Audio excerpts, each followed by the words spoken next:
नमस्कार. Shriram time news मध्ये मी स्वप्नील परदेशी आपलं पुन्हा एकदा स्वागत करतो. पाहूया गेल्या 24 तासातील ताज्या घडामोडी. स्वातंत्र्यवीर विदा सावरकर यांना मरणोत्तर भारतरत्न देण्यासाठी उपोषण सुरू. लोहपुरुष सरदार पटेल यांच्या 150व्या जयंतीनिमित्त धुळ्यात एकता दौडसह विविध उपक्रमांचे आयोजन.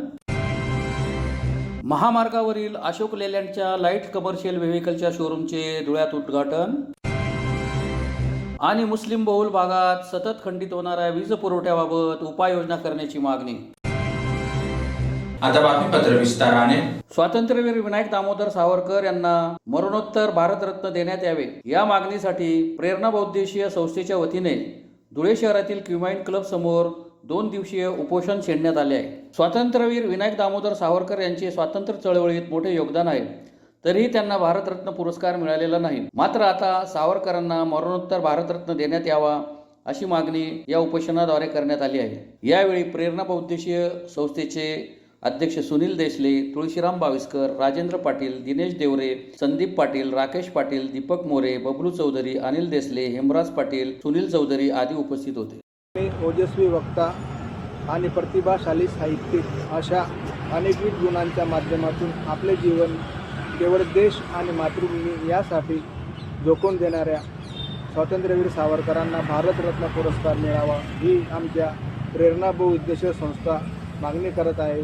राज्य सरकार, केंद्र सरकार हिंदुत्ववादी विचारांचे असून सावरकरांवर अन्याय करत आहे अशी आमची भावना आहे. तर जर इथून पुढे जर त्यांना न्याय नाही मिळाला तर आम्ही परत मुंबई येथे बेमुदत आमरण उपोषण करणार आहोत. एक भारत अखंड भारताचे प्रणेते, राष्ट्रीय एकात्मतेचे पुरस्कर्ते लोहपुरुष सरदार वल्लभभाई पटेल यांच्या 150व्या जयंतीनिमित्त केंद्र व राज्य शासनाचे क्रीडा व युवक कल्याण मंत्रालय माय भारतच्या माध्यमातून धुळे शहरात शुक्रवारी सकाळी 8ला रन फॉर युनिटी अर्थात एकता दौडचा उपक्रम आयोजित करण्यात आला असल्याची माहिती शहराचे आमदार अनुप अग्रवाल यांनी पत्रकार परिषद घेऊन दिली. तरी या एकता दौडमध्ये शहरातील आबालवृद्धांनी सहभागी व्हावे असे आवाहन आमदार अनुप अग्रवाल तसेच माय भारतचे जिल्हा युवा अधिकारी अशोक कुमार मेघवाल यांनी केले आहे. अखंड भारताचे प्रणेते, राष्ट्रीय एकतेचे पुरस्कर्ते सरदार वल्लभभाई पटेल यांच्या 150व्या जयंतीनिमित्त केंद्र व राज्य सरकारच्या क्रीडा व युवा मंत्रालयासह माय भारतच्या माध्यमातून देशभरात प्रत्येक लोकसभा व विधानसभा मतदारसंघनिहाय एकता दौडसह विविध उपक्रम होतील. सरदार पटेल यांचे व्यक्तिमत्व व दृढ इच्छाशक्ती युवा पिढीला प्रेरणा देणारे असून त्यांनी दिलेला एकता व अखंडतेचा संकल्प जनजागृतीचा महायज्ञ म्हणून राज्यभर साजरा होणार आहे. यातून युवकांमध्ये देशप्रेम व अखंडतेची चेतना प्रज्वलित होईल. शुक्रवारी सकाळी जुना आग्रा रोडवरील छत्रपती शिवाजी महाराज पुतळ्यापासून एकता दौडला प्रारंभ होईल. तिथून आग्रा रोडने श्रीराम मंदिर चौक, राजवाडे बँक, सरदार वल्लभभाई पटेल उद्यानपर्यंत ही एकता दौड निघेल. तेथे पोहोचल्यानंतर टावर गार्डनमधील सरदार वल्लभभाई पटेल यांच्या पुतळ्याला अभिवादन केले जाईल. एकता दौडमध्ये शहरातील विविध शाळा महाविद्यालयांचे विद्यार्थी, राष्ट्रीय छात्र सेना, राष्ट्रीय सेवा योजनेचे विद्यार्थी तसेच विविध युवा संस्था संघटनांचे पदाधिकारी, सदस्य व धुळेकर नागरिकांना सहभागी करून घेतले जाईल अशी माहिती आमदार अग्रवाल यांनी दिली. याशिवाय 31 ऑक्टोबर ते 25 नोव्हेंबर दरम्यान देशभरात एकता पदयात्रेसह विविध उपक्रमांचा प्रारंभ होत आहे. तसेच केंद्र व राज्याचे क्रीडा व युवा कल्याण मंत्रालय आणि माय भारतच्या माध्यमातून विकसित भारत पदयात्रेसह विविध कार्यक्रम होत आहेत. तरी या एकता दौडमध्ये सहभागी होण्याचे आवाहन करण्यात आले आहे. यावेळी आमदार अनुप अग्रवाल, माय भारतचे जिल्हा युवा अधिकारी अशोक कुमार मेघवाल, भाजपचे महानगर जिल्हाध्यक्ष गजेंद्र आंपळकर, ग्रामीण जिल्हाध्यक्ष बापू खलाने, जिल्हा सरचिटणीस किशोर सिंघवी, भाऊसाहेब देसले, जिल्हा क्रीडा अधिकारी मनोहर पाटील, राष्ट्रीय सेवा योजनेचे जिल्हा समन्वयक डॉक्टर हेमंत कुमार पाटील, विभागीय समन्वयक हेमंत जोशी, राज्य संघटन आयुक्त सहाय्यक श्रीधर कोठावदे, राष्ट्रीय युवा स्वयंसेवक चेतन पाटोळे आदि उपस्थित होते. यहाँ पे धुले शहर में सरदार वल्लभभाई पटेल की 150वीं जयंती को साझा करने के लिए पदयात्रा के संदर्भ में प्रेस वार्ता रखी गई, जिसमें धुले शहर के माननीय आमदार अनूप भैया जी अग्रवाल के द्वारा सभी पत्रकारों को संबोधित किया गया, जिसके माध्यम से ये बताया गया कि सरदार पटेल जी की 150वीं जयंती को साझा करने के लिए देश के विभिन्न भागों में, हर जिले में, हर लोकसभा क्षेत्र में कल रैलियों का आयोजन किया जा रहा है. और ये जो आयोजन है ये 31 अक्टूबर से लेकर के 25 नवंबर तक चलने वाला है। राष्ट्रीय स्तर की रैली है वो गुजरात में करमसर से लेकर के जो सरदार पटेल जी का स्टैचू है वहाँ तक आयोजित की जाने वाली है। साथ ही साथ में माई भारत के माध्यम से अलग अलग कॉम्पिटिशन्स का आयोजन किया जा रहा है जिसमें युवा पार्टिसिपेट कर सकते हैं, जैसे कि रील कॉन्टेस्ट है, ऐसे कॉम्पिटिशन है, क्विज कॉम्पिटिशन है। इन कॉम्पिटिशन्स के माध्यम से जो सरदार पटेल जी के आदर्श है, उनकी जो विरासत है, उनका युवाओं में संचार होगा और साथ ही साथ युवाओं को उनके जीवन से कुछ सीखने का मौका मिलेगा। रैली के माध्यम से सभी युवाओं में एकता का जो है सूत्र है उसको साकार किया जा सकेगा, जिससे कि अपनी भारत की विरासत को, अखंडता को एक बार सजो करके रखा जा सके।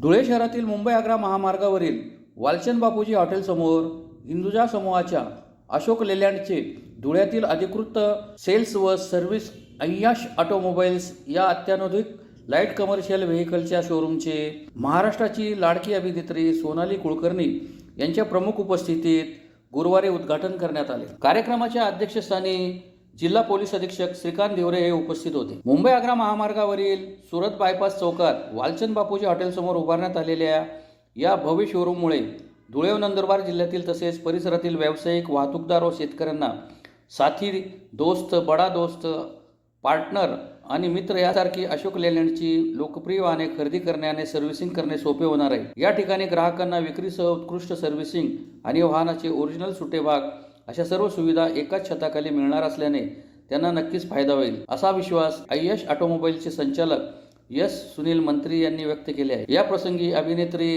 सोनाली कुलकर्णी, जिल्हा पोलीस अधीक्षक श्रीकांत देवरे, अशोक लेलँड लिमिटेडचे LCV प्रमुख विपव शहा आदि उपस्थित होते। शोरूम का उद्घाटन हुआ है, क्या कहेंगे? आपको पहले तो सब लोगों को धन्यवाद जिन्होंने इतने आज तो शोरूम के उद्घाटन में सब लोग आए। माननीय अधीक्षक, पुलिस अधीक्षक sir plus Sonali Kulkarni madam और हमारे LCV के हेड विप्लव शाह सर। आज से ये ओपन फॉर सेल, सर्विस और स्पेयर्स, ये ऑल 3 फैसिलिटीज़ का आज ओपनिंग हुआ है इन दुलिया। एंड मैं आपको इतना कहना चाहूँगा कि जो सर्विस ओरिएंटेड जो कंपनी ने, विप्लव सर ने हमारे भाषण में कहा कि we are 24 hours ready for the service, वही कमिटमेंट पे हमारी आईएनएस टीम भी काम करेगी। 5 वेरिएंट आपको आज डिस्प्ले को देखने को मिलेंगे शोरूम के अंदर आपको, साथ ही बड़ा दोस्त, पार्टनर, मित्र एंड i4। इसके अलावा मैं आप सभी से ये कहना चाहूँगा कि थैंक यू सो मच, आप सब लोग आए और कई देर से आप लोगों ने आपको ब्लेसिंग दी उसके लिए। आज ओपनिंग के दिन हमको 3 बुकिंग्स ऑलरेडी मिल चुके हैं अभी एंड 5 गाड़ी हमने डिलीवर कर दी है। तो we have got very good response, thank you so much. मैं आप सबको ये भी आह्वान करना चाहूँगा कि हम सेल्स, सर्विस और स्पेयर्स ये जो है ये तीनों यहाँ से विक्रय करेंगे। ये जो हमारा शोरूम अभी आया हुआ है ये सूरत मुंबई एक्सप्रेस हाईवे पे आया हुआ है, अशोक लेलैंड अय्याश ऑटोमोबाइल्स ये नाम से, अग्रवाल वॉल कंपाउंड के अंदर। तो आप सब कृपया आइए, यहाँ पर 3S फैसिलिटीज़ देखिए और हमको सेवा का मौका दीजिए। धुळे शहरातील बहुतेक मुस्लिम बहुल भागात सतत खंडित होणाऱ्या वीज पुरवठ्याबाबत उपाययोजना कराव्या अशी मागणी MIM पक्षातर्फे वीज वितरण कंपनीच्या कार्यकारी अभियंत्यांना निवेदनाद्वारे करण्यात आली आहे। निवेदनात म्हटले आहे की शहरातील बहुतेक मुस्लिम बहुल भागातील वीज समस्येने भीषण रूप धारण केलेले आहे। अनेक भागात ट्रान्सफॉर्मरची प्रचंड दुरावस्था झाली आहे। अनेक ट्रान्सफॉर्मर व कटआउट तुटलेले आहेत, लग तुटलेले आहेत, काही ठिकाणी रॉड तुटले आहेत, बऱ्याच ठिकाणी केबल जळालेले आहेत, काही ठिकाणी बुशिंग खराब आहे तर कुठे AB स्विच खराब आहे, काही ठिकाणी ट्रान्सफॉर्मरमध्ये ऑइलची टंचाई आहे, अनेक भागात वीज पुरवठा कमी दाबाने होत आहे। अशा एक ना अनेक कारणामुळे वीज पुरवठा खंडित होत असतो। काही युनिट ऑफिसमधील दूरध्वनी बंद आहेत, काही ठिकाणी फोन रिसीव्ह करण्यासाठी ऑपरेटर्स नाहीत, अनेक ग्राहक फोनवर तक्रार करीत असतात मात्र काही उपयोग होत नाही। या व्यतिरिक्त वीज पुरवठा खंडित होण्याचे प्रकार निरंतर सुरू असतात। वीज मंडळाचे कर्मचारी तासनतास वीज पुरवठा सुरू करण्यासाठी येतच नाही तर काही कर्मचारी उर्मटपणे वागतात, अरेरावी करतात। अशा कर्मचाऱ्यांवर कायदेशीर कारवाई होणे गरजेचे आहे। अशा सर्व प्रकाराला आळा घालण्यात यावा, सर्व ट्रान्सफॉर्मरची तातडीने दुरुस्ती करण्यात यावी व आशिया कॉलनी येथील 200 KVAR साठी जिल्हा नियोजन समितीत जे पत्र दिले आहे त्या पत्राची दखल घेऊन आशिया कॉलनी येथे 200 KVAR चा ट्रान्सफॉर्मर ताबडतोब बसवण्यात यावा, अन्यथा वीज मंडळाच्या अधिकाऱ्यांना घेराव घालण्यात येईल असा इशारा देण्यात आला आहे। यावेळी सय्यद शाबीर, अशफाक शेख, निसार अन्सारी, मौलवी शकील, सईद बेग, वसीम अक्रम, साजिद साई, अशफाक पैलवान, राजू खान, शाहरुख पठाण, जावेद खान आदि उपस्थित होते। आज गुरुवार रोजी ऑल इंडिया मजलिस इत्तेहादुल मुस्लिमच्या वतीने आम्ही धुळे शहरातील सर्व मजलिसचे पदाधिकारी, कार्यकारी अभियंता जितेंद्र महाजन यांना MACBच्या साहेबांकडे आम्ही तक्रारी अर्ज देण्यासाठी आणि निवेदन देण्यासाठी आलो आहोत. धुळे शहरातील मुस्लिम बहुसंख्याक भागामध्ये प्रचंड दुरवस्था झालेली आहे. ट्रान्सफरांची कुठं कटआउट जळालेले आहे, कुठं लग नाही आहे, कुठं रॉड गेलेले आहे, कुठं केबल जळाली आहे, कुठं बुशिंग जळाली आहे, कुठं ट्रान्सफॉर्मरमध्ये ऑइल नाही आहे, कुठं पोळ तिरके झालेले आहे आणि अपघात होण्याची दाट शक्यता आहे. हा संपूर्ण विचार केला असता MIMच्या वतीने सर्व जबाबदार आजी माजी नगरसेवक पदाधिकारी आज आम्ही जितेंद्र महाजन साहेबांना निवेदन दिलं आहे आणि येत्या 10-12 दिवसामध्ये हे संपूर्ण प्रश्न मार्गी लावावे अशी त्यांना विनंती केली आहे. जर येत्या 10-12 दिवसामध्ये संपूर्ण मुस्लिम बहुल भागातील ज्या MACBच्या ज्या समस्या आहे आणि जे विजेचा लपडाव आहे, जे उठल्या सुटल्या लाईन जाते आणि ज्याचं साहित्य जळाले त्याची जर दुरुस्ती झाली नाही तर MIM धुळे शहराच्या वतीने तीव्र आंदोलन छेडण्यात येईल असं आम्ही आज त्यांना सूचित केलंय. पुन्हा एकदा पाहूया ठळक घडामोडी. स्वातंत्र्यवीर विदा सावरकर यांना मरणोत्तर भारतरत्न देण्यासाठी उपोषण सुरू. लोहपुरुष सरदार पटेल यांच्या 150व्या जयंतीनिमित्त धुळ्यात एकता दौडसह विविध उपक्रमांचे आयोजन. महामार्गावरील अशोक लेलँडच्या लाईट कमर्शियल व्हेकलच्या शोरूमचे धुळ्यात उद्घाटन. आणि मुस्लिम बहुल भागात सतत खंडित होणाऱ्या वीज पुरवठ्याबाबत उपाययोजना करण्याची मागणी. याचबरोबर श्रीराम टाइम न्यूजचे बातमीपत्र संपले. दिवसभरातील ताज्या घडामोडींसाठी पाहत राहा श्रीराम टाइम न्यूज. भेटूया पुढील प्रसारणात. तोपर्यंत नमस्कार.